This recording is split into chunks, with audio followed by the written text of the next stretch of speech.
Hello everyone, कैसे हैं आप सब। मेरा नाम वैभव कौशिक है और आप सभी जुड़ चुके हैं संस्कृति परिवार के साथ। चलिए, आज हम बात कर रहे हैं उत्तर प्रदेश के एक बहुत इम्पॉर्टेंट डिसीज़न की। वो डिसीज़न क्या है? वो डिसीज़न है कि वहाँ के कैबिनेट ने ओबीसी आयोग पर एक बहुत बड़ा फैसला लिया है। वो फैसला क्या है उसके बारे में भी बात करेंगे और बात करेंगे उन सभी आरक्षणों के बारे में जिनको लेकर बार बार चर्चा होती आई है।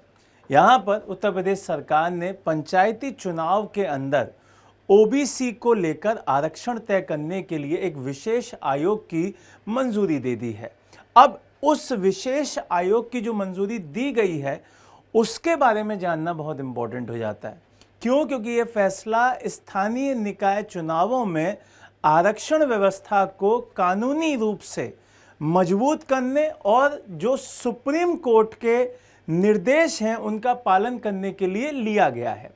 अब यहाँ पर एक और बात यहाँ सामने आती है कि भाई जो महिला हैं उनको लेकर जो आरक्षण दिए गए हैं पंचायत में, जो एससी हैं उनको लेकर जो दिए गए हैं पंचायत को लेकर पूरा का पूरा जो सिस्टम बना हुआ है, क्या वो इससे चेंज हो जाएगा? क्या कई सारी जातियाँ इससे प्रभावित होंगी?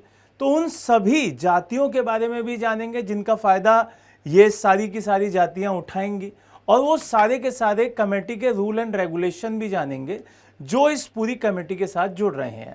अब मुद्दा क्या है उसकी बात कर लेते हैं। यूपी सरकार ने पंचायत चुनावों के अंदर, अभी पंचायत के चुनाव होने वाले थे लेकिन उसे आगे पोस्टपोन कर दिया है, तो पंचायत चुनाव के अंदर जो ओबीसी का आरक्षण था उसको तय करने के लिए एक आयोग बनाने की यहाँ पे ये पूरी की पूरी फाइनल कमेटी का गठन किया गया। अब आयोग का जो अध्ययन है वो क्या क्या किया जाएगा वो भी समझ लीजिए कि आयोग क्या क्या अध्ययन करेगा कि भाई किन पिछड़ी जातियों को कितना प्रतिनिधित्व यहाँ पे मिलना चाहिए। दूसरा, क्या आरक्षण का अनुपात न्याय संगत है। फिर तीसरी बात, कौन सी जातियाँ राजनीतिक रूप से कम प्रतिनिधित्व में है, वो भी यहाँ पे बात की जाएगी। और यह कदम जो दिखाई दे रहा है वो पंचायत चुनावों को कानूनी चुनौतियों से बचाने के लिए भी इम्पोर्टेंट माना जा रहा है। ये भी बात आपको समझनी होगी। अब अगर हम बात करें इसकी पृष्ठभूमि की, इसके बैकग्राउंड की, तो वो क्या है? देखो, भारत के अंदर पंचायतों और नगर निकायों में आरक्षण की बात हमेशा से चलती आई है। एससी एसटी के लिए संवैधानिक रूप से ये अनिवार्य है। दूसरा, ओबीसी आरक्षण राज्यों के विवेक पे आधारित होता है। इसका मतलब एससी एसटी इन दोनों के लिए संविधान ने फाइनल किया हुआ है कि आपको यहाँ पे आरक्षण मिलेगा। लेकिन अगर हम ओबीसी की बात करें तो यहाँ पर स्टेट अपने विवेक के आधार पर ये फाइनल करता है कि इनको आरक्षण मिलेगा या नहीं मिलेगा। लेकिन अगर हम सुप्रीम कोर्ट की बात कहें तो वहाँ पे ये कहा गया है कि ओबीसी आरक्षण देने से पहले एक टेस्ट होगा। वो टेस्ट कौन सा है भाई? वो टेस्ट है आपका ट्रिपल टेस्ट। अब ये ट्रिपल टेस्ट क्या होता है उसको भी समझेंगे।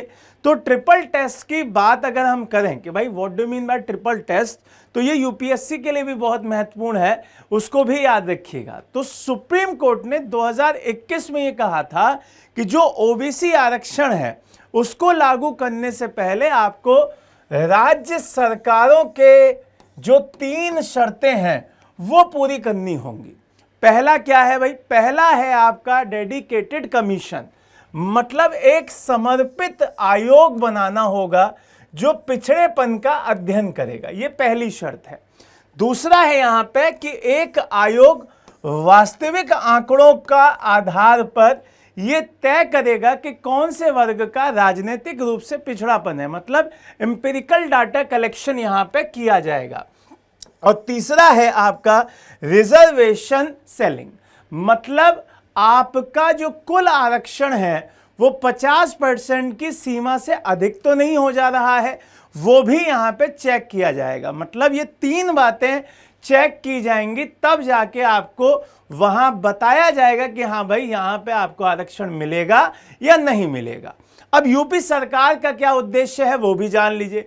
यूपी सरकार चाहती है कि भाई पंचायत चुनाव में बिना किसी कानूनी विवाद के वो फुलफिल हो जाएं और ओबीसी समुदाय को यहाँ पे प्रतिनिधित्व भी मिल जाए। मतलब वो देना चाहती है कि भाई आपका भी यहाँ पे आरक्षण फाइनल किया जाना चाहिए। सुप्रीम कोर्ट की जो दिशा निर्देश हैं उसको पालन करते हुए, मतलब जो ट्रिपल टेस्ट है उसको फुलफिल करते हुए, इसीलिए कमीशन का गठन किया गया है। अब यहां से आगे बढ़े तो पंचायत चुनावों के ऊपर इसका प्रभाव क्या होगा वो भी देख लीजिए। इस फैसले के बाद यह बोला जा रहा है कि पंचायत चुनावों में ओबीसी सीटों का एक नया निर्धारण पूरा सेट हो सकता है। कुछ जिलों में सीटों का आरक्षण भी बदल सकता है। इसके बाद फिर राजनीतिक जो समीकरण है वो भी इससे काफी चेंज हो सकता है। और यहां से आगे की बात करें कि भैया जब आप ये सब कुछ देख लेंगे तो राजनीतिक महत्व क्या हो, इस पूरी बात का, इस पूरे आरक्षण का क्या महत्व है, तो ये फैसला राजनीतिक रूप से काफी अहम बताया जा रहा है। क्योंकि उत्तर प्रदेश के अंदर ओबीसी वोट बैंक काफी बड़ा है। इसके साथ साथ पंचायत चुनाव ग्रामीण राजनीति का एक बेसलाइन होता है, इसी वजह से ये इंपॉर्टेंट माना जा रहा है। और स्थानीय निकायों के भविष्य के लिए राज्य और राष्ट्रीय नेतृत्व बहुत इंपॉर्टेंट हो जाता है, इस वजह से भी इंपॉर्टेंट है। अगर हम बात करें कॉन्स्टिट्यूशन की कि भाई संवैधानिक प्रावधान क्या है पंचायत से जुड़े हुए, तो वो भी बता देता हूं। यहां पे article number 243D, 243T, article number 340 और अमेंडमेंट नंबर 73 और 74, ये बहुत इंपॉर्टेंट हो जाते हैं। 243 आर्टिकल में पंचायतों में आरक्षण की बात कही गई है, ये एग्जाम के लिए इंपॉर्टेंट है। 243T में नगर निकायों में आरक्षण की बात कही गई है। 340 में पिछड़े वर्ग को लेकर यहां पे पूरा का पूरा स्लॉट दे रखा है। 73वां अमेंडमेंट पंचायती राज व्यवस्था से रिलेटेड है और आपका 74वां शहरी निकायों से जुड़ा हुआ है।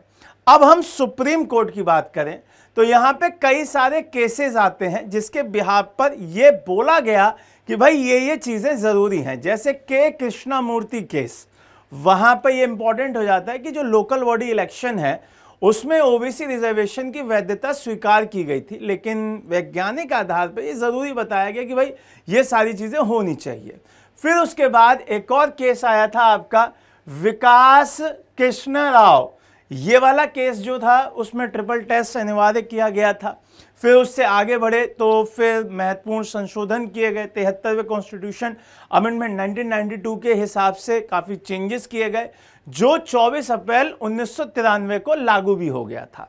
अब यहाँ से निष्कर्ष क्या निकलता है? निष्कर्ष ये निकलता है कि भाई जो सरकार ये कदम लेने जा रही है या कई सरकारों ने जो ये कदम लिया है वो एक बहुत इंपॉर्टेंट कदम होता है प्रशासनिक ढांचे को बदलने के लिए, वहाँ की राजनीतिक ढांचे को बदलने के लिए।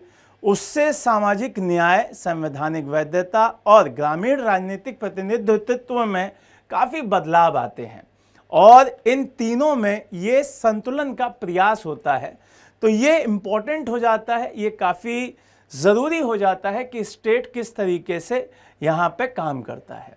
अब यहाँ सवाल है एक जिसका आंसर आपको कमेंट बॉक्स में देना है, ट्रिपल टेस्ट का संबंध किससे है? क्लियर? तो आंसर कमेंट बॉक्स में ज़रूर दीजिएगा। जय हिंद, जय भारत।